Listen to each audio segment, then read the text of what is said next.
Hey everybody, Action Figure Junkie back with you with another Marauder Task Force action figure modeled after a classic G.I. Joe figure. This one might be a little tough to tell, but once I explain it to you, maybe not. This one was modeled after one of my all-time favorite figures. He was one of the figures I thought looked most like a regular army dude. Those of us that ever grew up in the 80s and enjoyed your Vietnam movies remember how cool a certain figure called Footloose was. Footloose was not a crazy, flashy Joe. He looked like somebody who just stepped out of the jungles of Vietnam. He looked like your basic grunt who did the cool fighting and had the regular gear that your basic guy in the army would.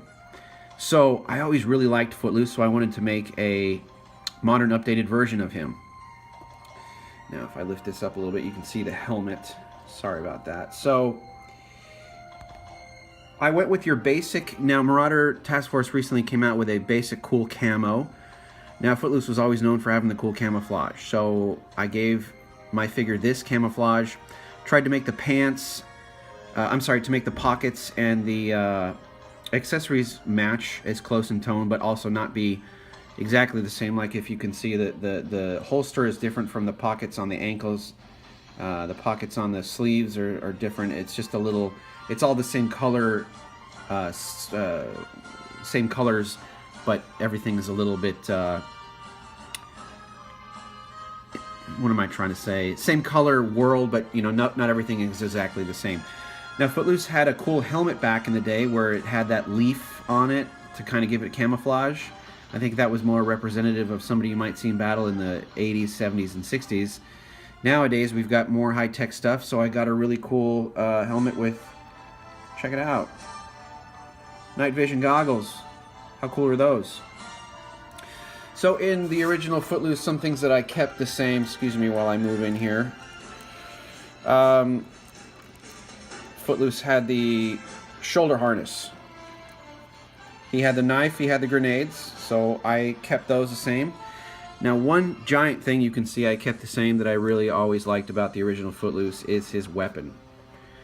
The original Army issue M16 from back in the day.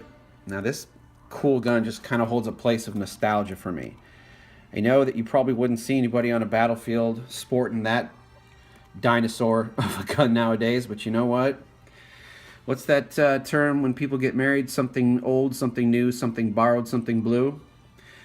Well, he doesn't really have anything borrowed, and he sure doesn't have anything blue, but he does have something old on him. That cool old M16 that I put a little dry brush paint on it. Maybe Footloose comes from a different era, and he likes his classic weapons. But I just think he looks good with it. He just reminds me of that old toy and the feeling I had when I would play with him back in the day. Oh, how professional. We keep the bloopers in here over at Action Figure Junkie because we keep it real. We're just like you. We make mistakes. Anyway, he's got a good backpack because if you're going to be humping out in the bush, fighting Charlie or whatever they call Cobra, you need a backpack full of gear. Rolled up sleeves was a big thing for me though. Footloose had rolled up sleeves. Marauder Task Force recently put out arms that you can custom make to put on your figure to show they have rolled up sleeves. How cool is that? It really does make a difference. There were a few Joes whose iconic appearance had rolled up sleeves, like Flint. You always see Flint with rolled up sleeves. Kind of Duke too, but Footloose had the rolled up sleeves, so I really wanted to go with this one. So I hope you like. I appreciate you checking it out. If you have any questions, please feel free to hit me up. You can hit me up on Instagram, Action Figure Junkie, actionfigurejunkie@yahoo.com. Leave a comment here, I'll answer it. I typically am on top of that stuff. So I appreciate you watching. I hope you enjoy. I hope you like. Enjoy the rest of your day, and as always, imparting. Oh yeah.